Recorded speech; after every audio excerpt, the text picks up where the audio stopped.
Morning and good afternoon, everyone, and good evening. Welcome to the Intercontinental Wharf Office of Daegu Gyeongbuk Branch. My name is Hazel for the MC of the first part. So I'd like to convey my deepest gratitude to our religious leaders with peace-loving heart toward the world peace and always happily join different kinds of HWPL's peace activities. Today we are going to have very special time together with our panelists who have been working with HWPL for years and months. So Yes. first of all, we are going to have a HWPL quiz show, which proves you are the real HWPL Peace family and the panelists of Wharf Office meeting. And after the fun quiz show, we are going to have discussion to solve the misunderstanding on the different religions with Miss Kylie. So let us watch the footprints of HWPL Peace family in 2018. So please share the questions. Okay, so I think a lot of other religious followers and also people have questions about this to Islam. So let me read out the question for you. So there is also a concept in also saying that in Quran, chapter 47, verse 4, that when Muslims meet non-believers in the world, and they are told to slay their necks, right? Then does it mean that Allah is only God for Muslim and believers? So for your reference, let me also read out the verses. So Quran chapter 47 verse 4.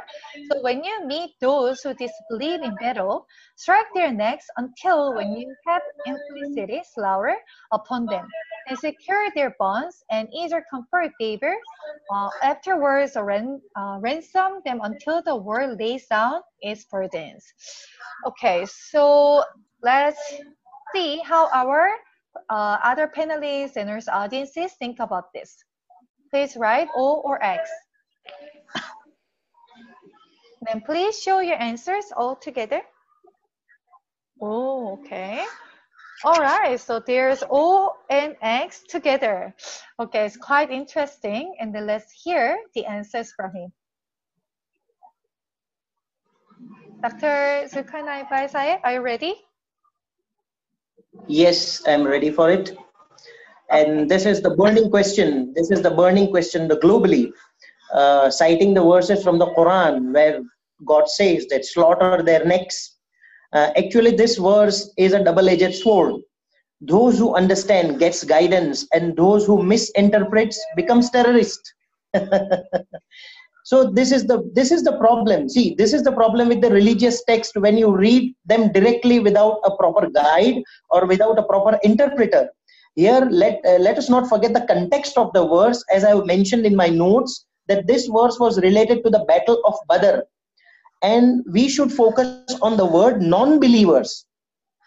We should focus on the word of non-believers. I also want to focus on the fact that Prophet Muhammad stayed back in Makkah for 13 years and he was persecuted. He was harassed in every manner. And then he migrated from Makkah to Medina. It was then in Medina that this command from God came. O Rasul, O Prophet Muhammad, now if you won't fight a battle, they will kill you. So it is a right for every individual to defend his stand. He was persecuted until a limit. When people tried to kill him, he went into defensive war, not offensive war.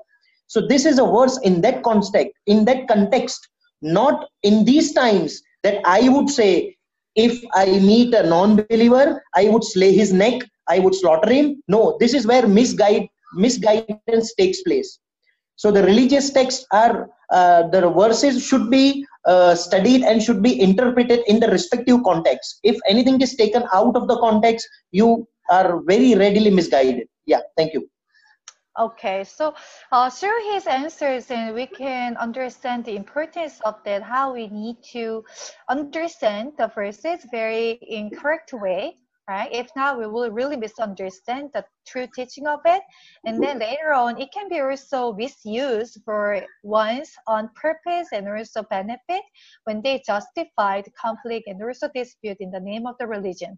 So this is something that we need to be very careful. And then through the religious leaders' effort, teaching them righteous teaching from the scripture, we can prevent it. Okay, Dr. Zulkarnain, is there anything to add?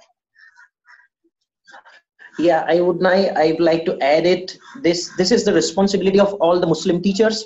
This is the responsibility of all the Muslim leaders globally to come forward with the correct interpretation of the religious scriptures.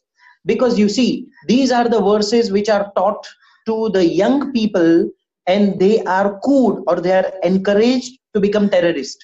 These are the verses. It's a fact.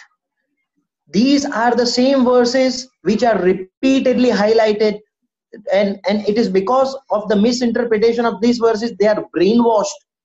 So it is an ethical responsibility of every Muslim leader to come out and speak frankly about the real meaning of the religious scriptures. And this is one stage of HWPL and WAP office meeting, that we have an opportunity to bring forward the correct meaning of the religious scriptures. Kudos to HWPL. Yeah.